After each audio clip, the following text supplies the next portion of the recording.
Hello, my dears. Let's get started today with a powerful process that's the basic process for working with criticizing and judgmental parts of us, which also includes self-doubting and negative thoughts and beliefs. They're all considered the same kind of part and they're all treated in the same way. And what I'm going to show you today is something you can use over and over again, and I would recommend that. This is something to get in the habit of when those kinds of thoughts and feelings occur.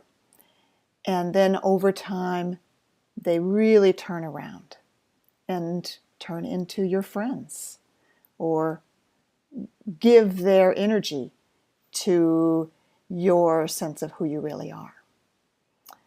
So before we start today's exercise, I hope you're taking some time to think about and recall how this kind of part of you appears. All right, so it might feel like a critic or a judgmental voice, or it might feel like self-doubt and so on. So some examples taken from what you've been sharing in Ruzuku. So Aslem wrote that whenever she sat down to paint, a worried critic would say, "Nothing will come of it." And she also told us that when she got the idea of a possible career path, something in her would say, "You will not be good enough," or "There's no financial gain in that." Right? Can we understand that these are parts that come with intentionality? They're trying to prevent something that they're afraid of. That's the kind of thing we're looking for. So see whether you've got something like that going on. Diane told us about a part of her that came partway through a writing course she was taking and said, "Give up. You know you can't complete this. They're all so much more gifted than you." It seems like it's trying to undermine us or sabotage us. And if we react from there, from the feeling of being undermined, we're in a perpetual loop. So we're going to be nice to the part of us that feels undermined, and as self in presence, we're going to turn toward the part that's saying those things and go deeper into what it's really, really trying to protect us from in its own partial mind. It may say things like, "It's too late," or "You're too old," or "You will fail."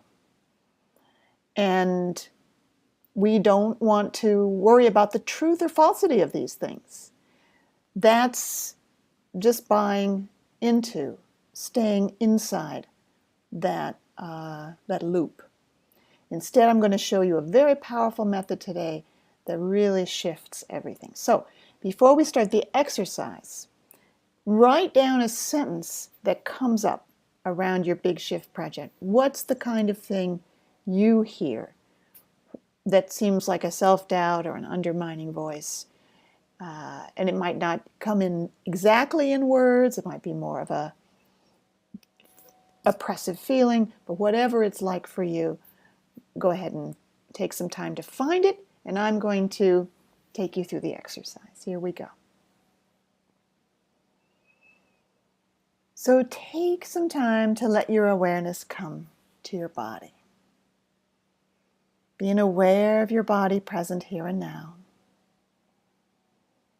Aware of how your body is supported. And that you can just bring awareness to those places where there's contact, feet maybe, and also the underside of your legs, buttocks, back, arms. Feeling the sensations where there's contact.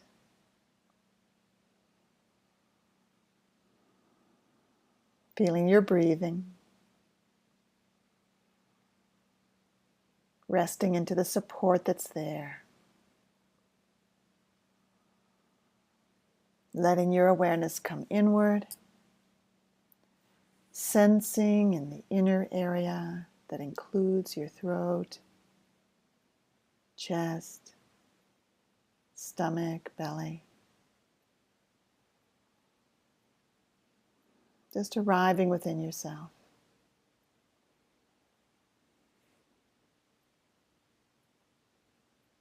And remembering the sentence you found or the kind of thing that happens when this critical or judgmental or self-doubting, undermining part appears. And I'll just say now that if at any time during this process you start to feel very small, bad about yourself, like it's telling the truth and I am kind of low and crushed and discouraged and bad, in that case, you would want to turn toward that. Call it something in me that feels bad. And spend the rest of the session just being with that part of you. Because that is not you. You are the big self, the one who can turn toward either the criticized one or the criticizer, and hold a space where both can be heard. So I'll just say that much now, because there's no telling if or when that would happen, but I'll let you be the judge of when you might need to turn toward a criticized one inside you. So let's gather our resources so you can remember that you are self in presence. So feeling your breath fill you up, remembering your accomplishments, remembering people who love you, just taking a little time to feel your empowered self here, at least a little bit.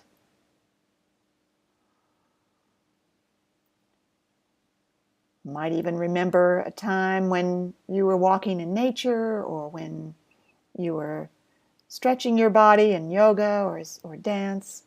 So you really have your present full self here and now. And this is the place we're coming from. When we say, and take your sentence that you found, and say, something in me says, let's take, I'm too old.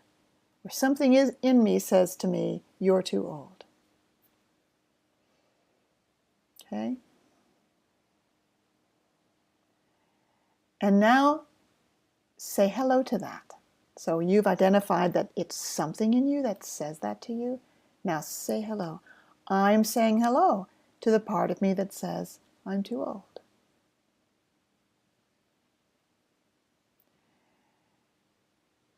Now, you might not feel it in your body, very likely not, in fact. So who are you saying hello to? Well, you know you're saying hello to the part of you that says that. And the fact that you don't feel it in your body is okay. It really is possible to talk to and sense into a part that you don't actually feel in a particular location. Often they sort of feel like they're out in the air or they're around here somewhere, and I can tell that it's there. I can hear that you're too old, kind of, for example. And I say hello, and next thing I say is sensing what it might be worried about. What it might be worried about if it's saying that. When it says that, maybe it's worried about something. And pause and sense.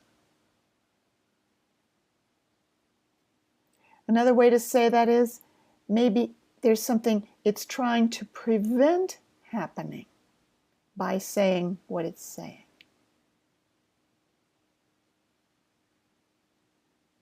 Okay, so what I'm getting is it's worried that other people will have the thought that I'm too old, and it doesn't want that to happen.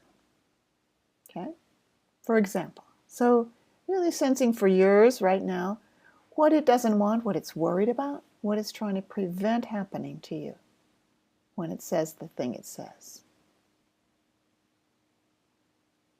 Okay. And let it know you hear it.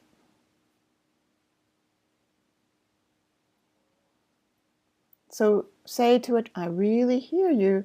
You're worried that other people will think about me that I'm too old, or whatever it is for you. And then see if you can feel that it maybe relaxes slightly as it believes that you understand what it's saying. But this is not about agreeing with it. We can do this completely without agreeing or disagreeing. I really hear you're concerned about that. That's what you are trying to keep from happening to me, huh? Okay? You're not trying to change it, you're just trying to understand its concerns.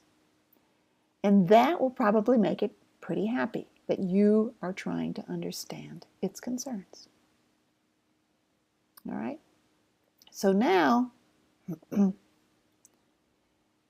sense what it's not wanting to happen if that happens. So, sensing what it doesn't want to have happen if other people have the opinion that I'm too old. Right? So you take whatever it answered previously and put that into a new invitation. I'm sensing what it's not wanting to have happen to me if happens. In this case, that other people have the thought, I'm too old. What it doesn't want to have happen if that happens. And I need to really pause and sense, because now we're going deeper so that the answer is less and less formed. It will take more time. Each time we go deeper, it will take more time to sense, and lovely to really give yourself that time. Pause the recording if you need to. What it doesn't want to have happen if other people have the opinion I'm too old. I'm getting the image of doors slamming shut.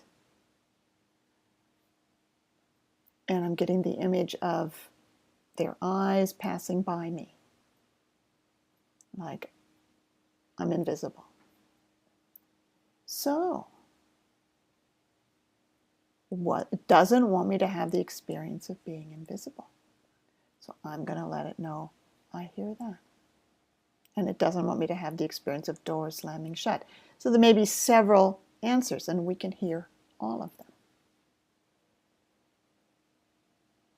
Really taking it in, letting it know you hear it, letting it sink in to it that you get its concerns. Oh, that's what it's not wanting. It's not wanting me to have the experience of being invisible. Or whatever it is for you. Now we can go another step deeper. In fact, we can go as often as you want to. What it doesn't want to have happen if that happens. So what it doesn't, in this example, it would be what it doesn't want to have happen if I feel invisible, if I'm invisible. At this point, it may happen for you, as I feel it's starting to happen to me, that I'm getting emotional. It's not just an answer, like an image of something happening, but there's a feeling it doesn't want me to have if I'm invisible.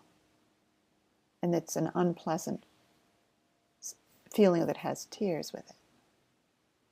So I really acknowledge to it, oh, that's what you don't want me to have to feel.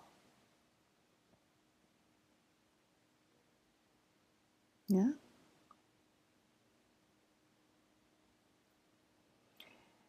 It might be that what it doesn't want to have happen to you is something that has happened before, like it doesn't want that to ever happen again. Or it might be that it's something that hasn't literally happened, but this part can imagine it. It is an anxious part of you that's very sincerely trying to protect you from something, although because it's a part, it doesn't have all the resources that the rest of you has. And you might be thinking, well, how do I shift it? Maybe I can logically explain to it that this is not the best way to get what it wants. Well, I really don't recommend doing that. What I'm showing you today is, in my experience of many, many years, the most powerful and effective way to shift inner critics. And we don't ever try to talk them out of what they're feeling or what they're doing. Instead, we be self in presence, and we really, really get what they don't want to have happen to us and what they don't want us to have to feel, and the protective nature of what they're doing. And then there's one more step. Are you ready for it? Okay.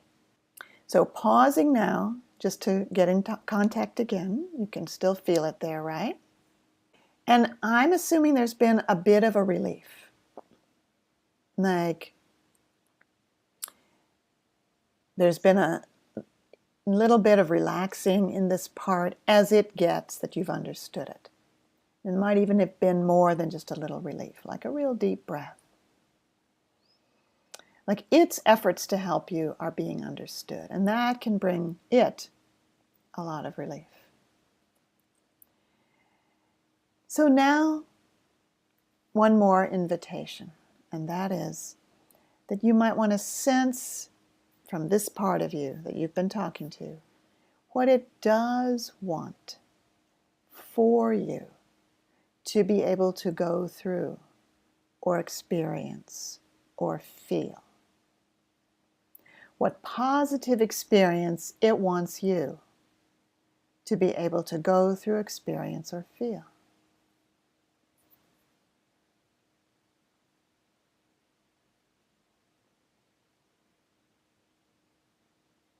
And what comes for me